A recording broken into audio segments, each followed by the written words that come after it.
Hi friends, நம்ம இன்னைக்கு எங்கள் வீட்டு கார்த்திகை தீப வீடியோ தான் பார்க்க போகிறோம். முதல்ல நான் என்னென்னலாம் பண்ணியிருக்கேன் பாருங்கள். இந்த விளக்கெல்லாம் சுத்தம் பண்ணிவிட்டு மஞ்சள் குங்குமம் இதெல்லாம் வச்சுட்டு நல்ல ஒரு பிளேட்டில் ரெடி பண்ணி வச்சுட்டேன்.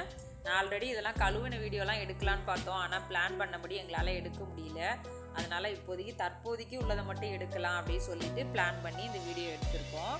இப்போ பாருங்கள், நான் மஞ்சள் குங்குமம்லாம் வச்சுட்டு இப்போ அதுக்கப்புறம் அதில் எண்ணெய் விட்டுட்ருக்கேன். இப்போ எண்ணெயெல்லாம் விட்டுட்டு இப்போ அதுக்கப்புறம் தான் ரெடி பண்ண போகிறோம். இன்னும் கொஞ்சம் விஷயம்லாம் நான் பண்ணியிருக்கேன், இப்போ அதையும் பார்க்கலாம். இப்போ முதல்ல இதுக்கு எல்லாத்துக்கும் எண்ணெயெல்லாம் விட்டுட்டு அதுக்கப்புறம் திரி போட்டிருக்கேன். இப்போ எண்ணெய் விட்டுட்டு தான் நம்ம திரி போடணும் எப்போதுமே, அதே மாதிரி தான் நானும் பண்ணியிருக்கேன். இப்போ அதுக்கப்புறம் பாருங்கள், நான் குத்து விளக்கு என்னால் முடிஞ்ச அளவு ஒரு டெக்கரேஷன் பண்ணியிருக்கேன். ஃபுல்லாக சுற்றிலும் வெத்தலை எல்லாம் வச்சுட்டு பூ இதெல்லாம் வச்சேன். இப்போ இதையும் அழகாக ரெடி பண்ணி வச்சுட்டேன். அது குத்து விளக்கு வெளியில் வைக்கிறதுக்கு. இப்போ இது பார்த்திங்கன்னா நம்ம விளக்கு வைக்கிறதுக்காக வேண்டி நம்ம அரிசி மாவில் கோலம் விட்டுருக்கேன் பாருங்கள். நான் வெளியில் சரியாக என்னால் விட முடியல வாசலில், ஆனால் ஓரளவு கொஞ்சம் மேட்ச் பண்ணி விட்டுருக்கேன். இப்போ அதுக்கப்புறம் பார்த்திங்கன்னா நான் அப்படியே எங்கள் வீட்டு அந்த ஸ்டெப்பில் அழகாக தாமரைப்பூ அப்புறம் நட்சத்திரம் இந்த மாதிரி சின்ன சின்ன கோலம் அப்படியே அந்த அரிசி மாவுலேயே நான் அரைச்ச அரிசி மாவுலேயே விட்டுருக்கேன் பாருங்கள். இது பார்க்குறப்போ ஒரு மாதிரி இருந்துச்சு, ஆனால் வீடியோவில் பார்க்குறதுக்கு ரொம்பவே அழகாக இருந்துச்சு. இப்போ அதுக்கப்புறம் எங்கள் வீட்டு நாளைக்கு பக்கத்தில் நான் கொஞ்சம் ஓரளவுக்கு கொஞ்சம் கோலம்லாம் இந்த அரிசி மாவுலேயே ரொம்ப சூப்பராக விட்டுருக்கேன் பாருங்கள், ரொம்பவே அழகாக இருந்துச்சு.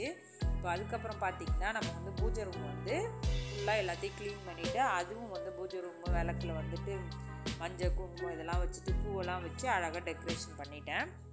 ரொம்பவே சூப்பராக இருந்துச்சு பூஜை ரூம் பார்க்குறதுக்கு. ரொம்ப அழகாக என்னால் முடிஞ்ச அளவுக்கு கொஞ்சம் கொஞ்சம் தான் பூ வச்சு எல்லாத்துக்கும் அழகாக வச்சுட்டேன்.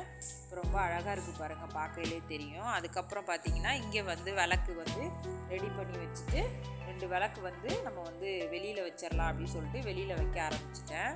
ஏன்னா இங்கே பாருங்கள் உருளி வச்சுருக்கேன் பாருங்கள், இது கூட ரொம்ப அழகாக இருந்துச்சு.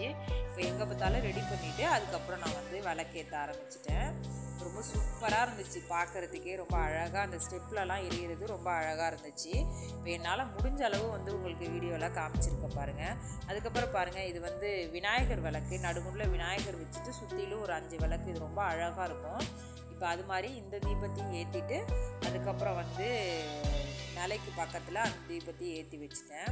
ரொம்பவே அழகாக இருந்துச்சு பாருங்கள். இது பூஜை ரூம் பக்கத்தில் இந்த விளக்கெல்லாம் ஏற்றிட்டு உள்ள குத்து விளக்கெல்லாம் ஏற்றிட்டேன். முடிஞ்ச அளவு என்னால் சிம்பிளாக என்னால் எவ்வளோ வீடியோ எடுக்க முடியுமோ, என்னால் வீடியோ எடுக்க முடியல, நான் பிளான் பண்ண மாதிரி வீடியோலாம் எடுக்க முடியல. டக்குன்னு யோசித்து சரி இருக்கிற வரையும் இருக்கட்டுமே அப்படின்னு சொல்லிட்டு அந்த மாதிரி வீடியோ எடுத்துட்டோம். இப்போ அதுக்கப்புறம் பார்த்திங்கன்னா நம்ம அப்படியே கிச்சனில் ஏற்றிருக்கேன். நான் உப்பு மேலே ஒரு தீபம் வச்சுருக்கேன். கிச்சனுக்கு ஒரு விளக்கு வச்சுட்டேன். அதுக்கப்புறம் இது அரிசி பாத்திரத்தில் வச்சுட்டு அப்படியே நாங்கள் முடிச்சிட்டோம். இதுக்கு மேலே வீடியோ எடுக்க முடியல. தேங்க்யூ ஃபார் வாட்சிங்.